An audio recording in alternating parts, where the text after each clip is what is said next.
Hi everyone, this is Firoz from Onwal Academy. Guys, I have to discuss some models today, and the models what I'm going to discuss are can and could. Where we have to use can and could, that's what I'm going to discuss. Just have a look how these models are used in our day-to-day life. Can, could and could have.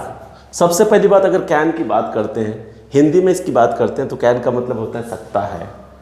Could की बात करते हैं तो could का मतलब होता है सका या पाया, और कुड हैव का मतलब होता है सकता था। कैन सकता है, जैसे मैं जा सकता हूँ, वो खेल सकता है, वो पढ़ सकता है, वो दौड़ सकता है, तुम आ सकते हो, तुम फ़ोन कर सकते हो, तुम पहाड़ पे चढ़ सकते हो, तुम इस कुर्सी को तोड़ सकते हो, तुम इस दीवार को छलांग लगा सकते हो। तो इस टाइप की जो बात, इस टाइप के सेंटेंसेस को जब हम बोलते हैं तो वहाँ जो हम मॉडल्स का इस्तेमाल करते हैं वो मॉडल क्या है? कैन है, राइट। मॉडल हेल्पिंग वर्ब वो क्या है? कैन है। कैन मॉडल हेल्पिंग वर्ब का इस्तेमाल करके हम ऐसे सेंटेंसेस को बोलते हैं। जब कभी भी हम बात करते हैं कैन का, तो वो कैन जो है, कैन इस्तेमाल किस केस में किया जाता है? जब हम किसी कैपेबिलिटी की बात करते हैं, किसी कैपेबिलिटी की बात करते हैं, या फिर किसी श्योरिटी की बात करते हैं, सामर्थ्यता और निश्चितता की बात करते हैं, तो वहाँ हम क्या करते हैं? कैन का इस्तेमाल करते हैं। अगर मैं बोलूँ मैं इस दीवार को तोड़ सकता हूँ, it means I have the capacity, I have the potential, I have the capability, I have the potentiality, I have the mettle, I have to stamina to break this wall. It means जब कभी भी capability की बात करते हैं, potentiality की बात करते हैं, तो हम लोग कैन का इस्तेमाल करते हैं, या श्योरिटी की बात करते हैं तो कैन का इस्तेमाल करते हैं, ठीक है। उसके बाद उसी का पास्ट फॉर्म है कुड। जैसे एक सका, मैं वहाँ नहीं जा सका, मैं ये काम नहीं कर सका, तुम वहाँ नहीं जा सकते, तुम उस ऑफिस नहीं जा सके, इस टाइप का सेंटेंस इस्तेमाल करते हैं, तो वहाँ हम लोग मॉडल हेल्पिंग वर्ब कुड का इस्तेमाल करते हैं। वहीं जब कुड हैव की बात करते हैं तो सकता था, ठीक है, सकता था, मैं ये काम कर सकता था, मतलब मैंने किया नहीं, I couldn't do this work, या फिर I didn't do this work, मैंने ये काम नहीं किया, मैं ये कर सकता था, I could have done this work, मैं ये काम कर सकता था, तुम एग्ज़ाम पास कर सकते थे, वो वहाँ जा सकता था, वो मेरे बिना जी सकता था, तुम मेरे बिना जी सकते थे, मैं उसके बिना नहीं जी सकता था। तो ऐसे सेंटेंसेस को हम लोग जब फ्रेम करते हैं इंग्लिश में, तो उस केस में जो स्ट्रक्चर, जो मॉडल वर्ब का इस्तेमाल करते हैं, मॉडल हेल्पिंग वर्ब की बात करते हैं, वो हम लोग कुड हैव का इस्तेमाल करते हैं। और दोस्तों एक चीज़ और, जब कभी भी मॉडल की बात करते हैं, जब कभी भी हम मॉडल का इस्तेमाल करते हैं, तो मॉडल के बाद मॉडल तो ढेर सारा है, जैसे can, could, shall, should, may, might, dare, need, बहुत सारा है। जब वन बाय वन हम डिस्कस करेंगे तो सारी चीज़ को बता देंगे। फिलहाल मैं इतना बता दूं, जब कभी भी हम मॉडल की बात करते हैं, जब कभी भी हम कैन, कुड, शैल, शुड ये सब की बात करते हैं, तो उसके बाद जो वर्ब आता है वो हमेशा पहला फॉर्म में आता है। जैसे वो जा सकता है, ही कैन गो, ना कि ही कैन टू गो या ही कैन गो, इस तरह से ही कुड गो। मतलब ये हुआ जब कभी भी मॉडल का इस्तेमाल करेंगे तो मॉडल के बाद जो वर्ब आएगा वो वर्ब का पहला फॉर्म में आएगा, ठीक है। और वन मोर थिंग, जब मॉडल के बाद हैव की बात आप करते हैं, जब कोई भी मॉडल का इस्तेमाल करते हैं, उसके बाद जस्ट बाद अगर हैव आता है, हाँ, तो वहाँ हम लोग क्या करते हैं? वहाँ हम लोग हमेशा क्या करते हैं? वर्ब का थर्ड फॉर्म का इस्तेमाल करते हैं। जब कभी भी, जैसे could have, you could have gone there, तुम वहाँ जा सकते थे। लेकिन कुछ एक्सेप्शन है जहां हम लोग वर्ब का थर्ड फॉर्म नहीं भी लगाते हैं, जैसे उसके पास किताब हो सकती थी, he could have a car, यहाँ भी तो कुड के बाद हैव का इस्तेमाल हुआ, लेकिन ही कुड हैव अ कार, तो उस केस में हम लोग मॉडल के बाद, मतलब हैव के बाद भी हम लोग वर्ब का थर्ड फॉर्म नहीं लगाते हैं। जनरली क्या होता है, जब कुड के बाद या मॉडल के बाद हैव आ जाता है तो उसके बाद वर्ब का थर्ड फॉर्म हम लोग लिखते हैं। कहाँ नहीं होता है वो थोड़ा सा एक एग्जाम्पल आपको दिया, जैसे वो उसके पास किताब हो सकती है, ही कुड हैव, हो सकती थी, he could have a pen, sorry he could have a book, उसके पास कलम हो सकता था, he could have a pen. ऐसे केस में हम लोग कुड के बाद हैव लगेगा भी तो वहाँ हम लोग थर्ड फॉर्म की बात नहीं करेंगे। चलो डिस्कस करते हैं one by one can could have का।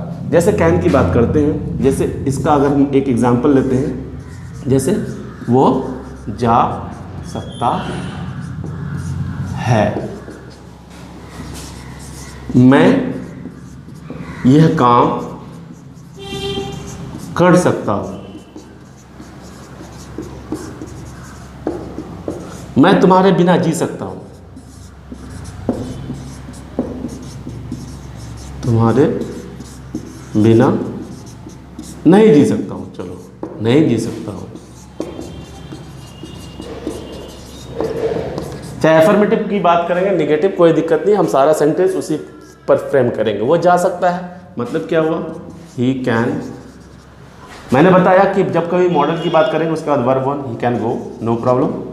मैं ये काम कर सकता हूँ, मैं कर सकता हूँ ये काम, इंग्लिश स्ट्रक्चर ये बनेगा, I can do this work. ठीक है, मैं तुम्हारे बिना नहीं जी सकता हूँ, आई, ये निगेटिव सेंटेंस है, I can not leave without you. ठीक है, तो इसका अगर इंट्रोगेटिव भी बनाओगे तो क्या होगा, सबसे पहली बात इंट्रोगेटिव भी बनाएंगे तो मॉडल को पहले कर देंगे, कैन कुड ये सब जो आएगा उसको पहले कर देंगे, इंट्रोगेटिव बन जाएगा। एक लिख देता हूँ, क्या तुम मेरे बिना जी सकते हो, क्या तुम मेरे बिना जी सकती हो।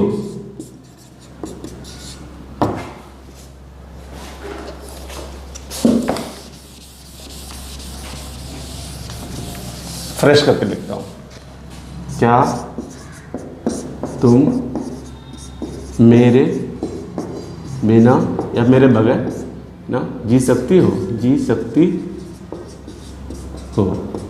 तो क्या होगा, इसके बाद क्या है, इसमें हमने बताया कि मॉडल को पहले कर देंगे, can you leave without me, क्या मेरे बिना जी सकते हो। ठीक है, क्या तुम ये काम कर सकते हो, तुम ये काम क्यों कर सकते हो, ऐसे सेंटेंस भी आप लोग बनाएंगे, नो प्रॉब्लम। अब बात करते हैं हम लोग दूसरा कुड का, इसका पास्ट फॉर्म। वह वहां नहीं जा सका, नहीं जा सका, तो क्या होगा, he could not, could not को कुडंट भी बोलते हैं contact form, he could not go there.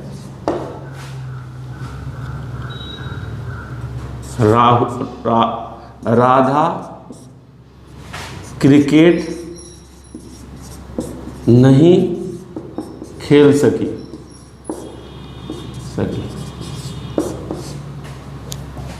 वो वहां नहीं जा सकी, could not go there. Radha cricket नहीं खेल सकी, Radha could not play cricket. ये तो निगेटिव है, मैंने बता दिया, कोई बात नहीं। मैं वहां नहीं जा सका, वहां नहीं जा सक, मैं ये काम कर सका, मैं यह काम कर सका। अगर अफर्मेटिव की बात करो तो क्या होगा, I could do this, I could do this work. लेकिन जनरली इसका इस्तेमाल नेगेटिव सेंस में करते हैं, जैसे तुम ये काम नहीं कर सके, ठीक है, मैं ये काम कर सका, वो जा सके, मैं नहीं जा सका। ऐसे सेंटेंसेस में हम लोग क्या लिखते हैं, कुड का इस्तेमाल करते हैं। वो वहाँ नहीं जा सका मतलब वो वहाँ नहीं जा पाया, मतलब he was not capable to go there, तो ऐसे केस में हम लोग कुड का इस्तेमाल करेंगे। I mean that is a past of can. अब बात करते हैं हम लोग कुड हैव का। कुड हैव की बात करते हैं तो मतलब सकता था, ये सेंस क्या देता है, सकता था, मैं ये काम कर सकता था, मैं तुम्हारे पास आ सकता था, मैं दौड़ सकता था, दौड़ सकता था, तुम खेल सकते थे, तुम खेल सकते थे, वह आ सकता था, वह आ सकता था, तुम पढ़ सकते थे, तुम पढ़ सकते थे। बस ठीक है, मैं दौड़ सकता था तो क्या होगा, आई कुड हैव, रन का थर्ड फॉर्म रन ही होता है, रन। तुम खेल सकते थे, यू कुड हैव प्लेड, तुम खेल सकते थे। वो आ सकता था, ही कुड हैव, कम का थर्ड फॉर्म कम ही होता है, कम।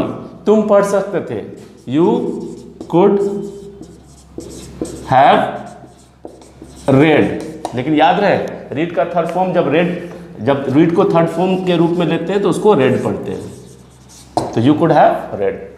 ठीक है guys, I have just completed the uses of could could have and can. मुझे उम्मीद है आप लोगों को समझ में आ गई होगी। और thank you so much for watching this video, and keep watching, and don't forget to subscribe my channel and press the bell icon. Thank you so much.